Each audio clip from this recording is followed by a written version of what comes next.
क्या आप जानते हैं कि भारत का सबसे अमीर शख्स कौन है? 361 wealth Haroon India rich list 2023 की रिपोर्ट के मुताबिक मुकेश अंबानी इस लिस्ट में नंबर 1 पर पहुंच गए हैं। इस लिस्ट के हिसाब से मुकेश अंबानी के पास 8,08,700 करोड़ रुपए से ज्यादा की संपत्ति है। अंबानी की संपत्ति पिछले साल की तुलना में 2% बढ़ गई है।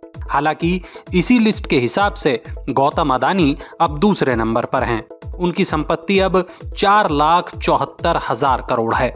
हुरून इंडिया की ये 12वीं एनुअल रैंकिंग रिपोर्ट है और इस लिस्ट के हिसाब से तीसरे सबसे अमीर भारतीय हैं सीरम इंस्टीट्यूट ऑफ इंडिया के प्रमोटर साइरस पूनावाला। उनकी संपत्ति 2,78,000 करोड़ है। इस लिस्ट में चौथी पोजीशन पर हैं HCL के शिवनादर, जिनकी संपत्ति है 2,28,900 करोड़। गोपीचंद हिंदुजा 1,76,000 करोड़ की वेल्थ के साथ 5वें नंबर पर हैं। सन फार्मास्यूटिकल इंडस्ट्रीज के फाउंडर दिलीप संघवी 1,64,000 करोड़ के साथ नंबर 6 पर हैं। इनके अलावा लिस्ट में LN मित्तल, राधाकिशन दमानी, कुमार मंगलम बिड़ला और नीरज बजाज भी शामिल हैं। मित्तल की संपत्ति 1,62,300 करोड़, दमानी की संपत्ति 1,43,900 करोड़, बिड़ला की संपत्ति 1,25,600 करोड़ और नीरज बजाज की संपत्ति 1,20,000 करोड़ से अधिक है। इस लिस्ट में कुल 269 अरबपति हैं और ये संख्या पिछले साल की तुलना में 38 ज्यादा है। यानी पिछले साल की तुलना में अरबपतियों की संख्या बढ़ गई है।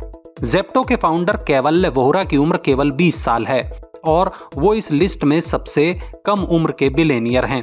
इस लिस्ट में शामिल अरबपतियों की कुल संपत्ति 109 लाख करोड़ है और ये संपत्ति सिंगापुर, सऊदी अरब और संयुक्त अरब अमीरात की संयुक्त GDP से भी ज्यादा है।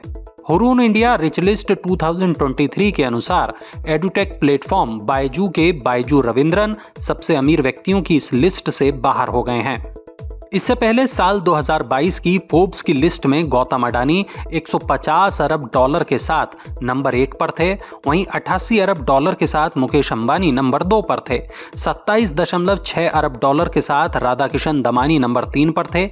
21.5 अरब डॉलर के साथ साइरस पूनावाला नंबर 4 पर थे और 21.4 अरब डॉलर के साथ शिवनादर नंबर 5 पर थे। छठे नंबर पर सावित्री जिंदल थीं और 7वें नंबर पर थे दिलीप सांघवी।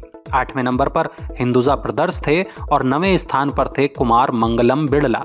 वहीं 10वां नंबर था बजाज परिवार का। यानी फोर्ब्स की पिछले साल की लिस्ट और हुरून इंडिया की इस साल की लिस्ट में काफी अंतर है।